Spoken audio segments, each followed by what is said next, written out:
Democracia y Educación, por John Dewey. 75. Capítulo 18. Valores educativos. 1. La naturaleza de la comprensión o apreciación.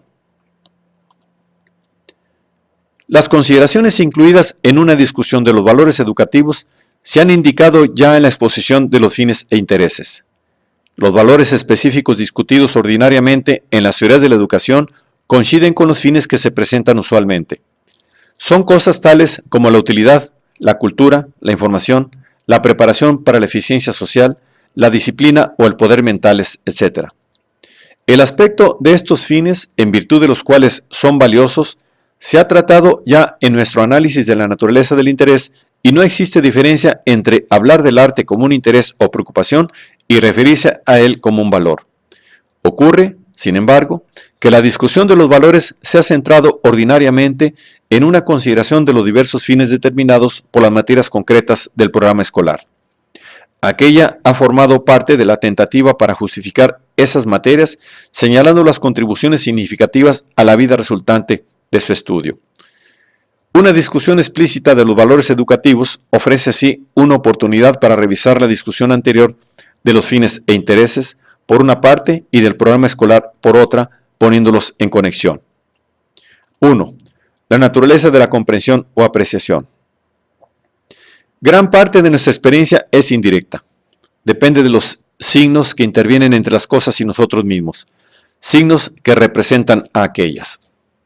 Una cosa es haber estado en la guerra, haber participado en sus peligros y durezas, y otra es oír o leer sobre ella. Todo el lenguaje, todo símbolo son instrumentos de una experiencia indirecta. En el lenguaje técnico, la experiencia procurada por su medio es mediata. Se halla en contraste con una experiencia inmediata, directa, algo en lo cual participamos vitalmente y de primera mano, en vez de hacerlo mediante la intervención de medios representativos. Como hemos visto, el alcance de la experiencia personal, vitalmente directa, es muy limitado. Si no fuera por la intervención de procedimientos para representar los asuntos ausentes y distantes, nuestra experiencia permanecería casi al nivel de la de los brutos. Cada caso, desde el salvajismo a la civilización, depende de la invención de medios que amplían el alcance de la experiencia puramente inmediata y le dan un sentido más profundo y más amplio, relacionándola con cosas que solo pueden ser significadas o simbolizadas. Indudablemente, este hecho es el que constituye la causa de la disposición a identificar a una persona incultivada con otra analfabeta. Tanto dependemos de las letras para la experiencia representativa o indirecta. Al mismo tiempo, como hemos tenido también repetidas ocasiones de ver, existe siempre el peligro de que los símbolos no sean verdaderamente representativos. El peligro que, en vez de evocar lo ausente y remoto, de modo que los hagan entrar en una experiencia presente, los medios lingüísticos de representación se conviertan en fines en sí. La educación formal está peculiarmente expuesta a este peligro, con el resultado de que, cuando sobreviene el saber culto, le acompaña a menudo el mero saber libresco, el que se llama popularmente académico. En el lenguaje corriente, la frase sentido comprensivo se emplea para expresar la urgencia, el calor y la intimidad de una experiencia directa en contraste con la cualidad remota, pálida y fría de una experiencia representativa. Los términos comprensión mental y apreciación o apreciación auténtica son nombres más técnicos para el sentido comprensivo de una cosa. No es posible definir estas ideas si no es por sinónimos, como llegar a poseerlo, entrar realmente en ello, etc., pues el único medio de apreciar lo que significa la experiencia directa de una cosa es tenerla. Pero es la misma diferencia que existe entre leer la descripción técnica de un cuadro y verlo, o entre verlo solamente y ser impresionado por él, entre aprender ecuaciones matemáticas sobre la luz y sentirse arrastrado por la iluminación peculiarmente brillante de un paisaje soleado. Nos encontramos así ante el peligro de la tendencia de la técnica y de otras formas puramente representativas a usurpar la esfera de las apreciaciones directas. En otras palabras, de la tendencia a suponer que los alumnos tienen un fundamento de comprensión directa de las situaciones suficientes para la superestructura de la experiencia representativa erigida con estudios escolarmente formulados.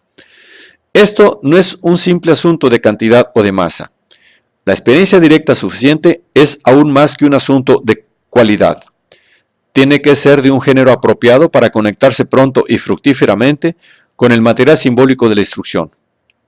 Antes de que la instrucción pueda ponerse seguramente a transmitir los hechos y las ideas mediante signos, tiene que proporcionar situaciones auténticas en que la participación personal descubre el sentido del material y los problemas que transmite. Desde el punto de vista del alumno, las experiencias resultantes son valiosas por sí mismas. Desde el punto de vista del maestro, son también medios de proporcionar la materia de estudio requerida para comprender la instrucción que implica signos y de evocar actitudes de amplitud de espíritu e interés respecto al material simbólicamente transmitido. En el bosquejo ofrecido de la teoría de la materia de estudio educativa, la exigencia de este fondo de comprensión o apreciación se satisface con el juego y las ocupaciones activas que representan situaciones típicas. No se necesita añadir nada a lo que ya se ha dicho. Si no es indicar que cuando la discusión se refiere explícitamente a la materia de estudio de la educación primaria, en la que la exigencia de un fondo utilizable de experiencia directa es más evidente, el principio se aplica a la fase primaria o elemental de toda materia. La primera y básica función del trabajo de laboratorio, por ejemplo, en una escuela secundaria o colegio universitario, en un nuevo campo, consiste en familiarizar al alumno con cierta cantidad de hechos y problemas de primera mano, en darle un sentimiento a favor de ellos. Obtener el dominio de la técnica y de los métodos de alcanzar y comprobar las generalizaciones es, por de pronto, secundario respecto a adquirir la apreciación. En cuanto a las actividades de la escuela primaria, hay que tener en cuenta que la intención fundamental no es divertir ni transmitir información con un mínimo de esfuerzo ni aún adquirir destrezas, aunque estos resultados puedan obtenerse como productos secundarios, sino ampliar y enriquecer el alcance de la experiencia y mantener alerta y eficiente el interés por el progreso intelectual. El capítulo de la apreciación proporciona un título apropiado para exponer tres principios más: la naturaleza de las normas de valor efectivas o reales distintas de las nominales, el lugar de la imaginación en las comprensiones apreciativas y el lugar de las bellas artes en el plan de estudios. 1. La naturaleza de las normas de valoración. Todo adulto ha adquirido, en el curso de su experiencia y educación anteriores, ciertas medidas del valor de diversas clases de experiencia. Ha aprendido a considerar cualidades como la honradez, la amabilidad, la perseverancia y la lealtad como bienes morales. Ciertos clásicos de la literatura, la pintura y la música como valores estéticos, etc. No solo esto, sino que ha aprendido ciertas reglas para estos valores. La regla dorada en la moral, la armonía, el equilibrio, la distribución proporcionada, etc. en los bienes estéticos, la definición, la claridad y el sistema en las realizaciones intelectuales. Estos principios son tan importantes como normas para juzgar el valor de las nuevas experiencias que los padres e instructores tienden siempre a enseñarlos directamente a la juventud. Pasan por alto el peligro de que las normas así enseñadas sean meramente simbólicas, esto es, convencionales y verbales en gran parte. En realidad, el actuar en forma distinta a las normas profesadas depende de lo que el individuo ha apreciado específicamente como profundamente significativo en las situaciones concretas. Un individuo puede haber aprendido que ciertas características se estiman convencionalmente en música. Puede ser capaz de conversar con alguna corrección sobre la música clásica. Puede hasta creer sinceramente que estos rasgos constituyen sus propias normas musicales. Pero si en su propia experiencia pasada, a lo que ha estado más acostumbrado y de que ha gozado más ha sido una musiquilla popular, sus medidas activas o de actuación se habrán fijado en ese nivel popular. La apelación que se le hace realmente a su propia comprensión personal fija su actitud mucho más profundamente de lo que se le ha enseñado como la cosa más adecuada a decir. Su disposición habitual así fijada forma su norma real de valoración en las experiencias musicales siguientes. Probablemente pocos negarán esta afirmación en cuanto al gusto musical, pero se aplica igualmente a los juicios de valor moral e intelectual. Un joven que tiene una experiencia repetida del pleno sentido del valor de la amabilidad hacia los demás, formada en sus disposiciones, posee ya una medida del valor del trato generoso de los demás. Sin esta apreciación vital, el deber y la virtud del altruismo impreso en él por los demás como una norma, permanece puramente como un asunto de símbolos que no puede traducir adecuadamente en realidades. Su conocimiento es de segunda mano. Es solo un conocimiento de que los demás aprecian el altruismo como una cosa excelente y de que le estiman en la medida en que lo manifiesta. Así se aumenta el abismo entre las normas profesadas por una persona y las que realmente tiene. Una persona puede tener conocimiento de los resultados de esta lucha entre sus inclinaciones y sus opiniones teóricas. Sufre por el conflicto entre hacer lo que es preferido por él y lo que ha aprendido que obtendrá la aprobación de los otros. Pero del abismo mismo no tiene conciencia. El resultado es una especie de hipocresía inconsciente, una inestabilidad de las disposiciones. De igual modo, un alumno que ha trabajado en alguna situación intelectual confusa y buscado su camino para aclarar las oscuridades con una solución definida, aprecia el valor de la claridad y la definición. Tiene una norma en que puede confiar. Puede ser adiestrado externamente para moverse a través de ciertos motivos de análisis y de división de la materia en estudio y puede adquirir información sobre el valor de estos procesos como norma de funciones lógicas. Pero a menudo que algo llegue a él en algún punto como una apreciación propia, la significación de las normas lógicas, así llamadas, seguirá siendo una parte externa de información, como por ejemplo los nombres de los ríos de China. Puede ser capaz de repetirlos, pero la repetición será una mera relación mecánica. Constituye, pues, un grave error considerar la apreciación como si estuviera reducida a cosas tales como la literatura, la pintura o la música. Su alcance es tan vasto como la obra de la educación misma. La formación de hábitos es una cosa puramente mecánica, a menos que los hábitos sean también gustos, es decir, modos habituales de preferencia y estima, un sentimiento efectivo de lo excedente. Hay razones adecuadas para afirmar que el premio tan frecuentemente asignado en las escuelas a la disciplina externa y a las calificaciones y recompensas, a la promoción y a la repetición, es el reverso de la falta de atención prestada a las situaciones de la vida en las que son vitalmente experimentados los hechos, las ideas, los principios y los problemas. 2. Las comprensiones apreciativas han de distinguirse de las experiencias simbólicas o representativas. No han de distinguirse de la obra del intelecto o del entendimiento. Solo una respuesta personal que implique imaginación puede procurar la comprensión aún de los puros hechos. La imaginación es el medio de apreciación en todos los campos. La intervención de la imaginación es la única cosa que hace más que mecánica a una actividad. Desgraciadamente, es demasiado habitual identificar lo imaginativo con lo imaginado, en vez de hacerlo con un contacto íntimo y cálido del alcance pleno de una situación. Esto conduce a una estimación exagerada de los cuentos de hadas, mitos, símbolos de la fantasía, versos y el llamado arte bello como medios para desarrollar la imaginación y la apreciación. Y olvidando la visión imaginativa en otros asuntos, lleva a métodos que reducen gran parte de la instrucción a una adquisición no imaginativa de una destreza especializada y el amontonamiento de masas de información. La teoría, y en alguna medida la práctica, han avanzado lo suficiente para reconocer que la actividad del juego es una empresa imaginativa.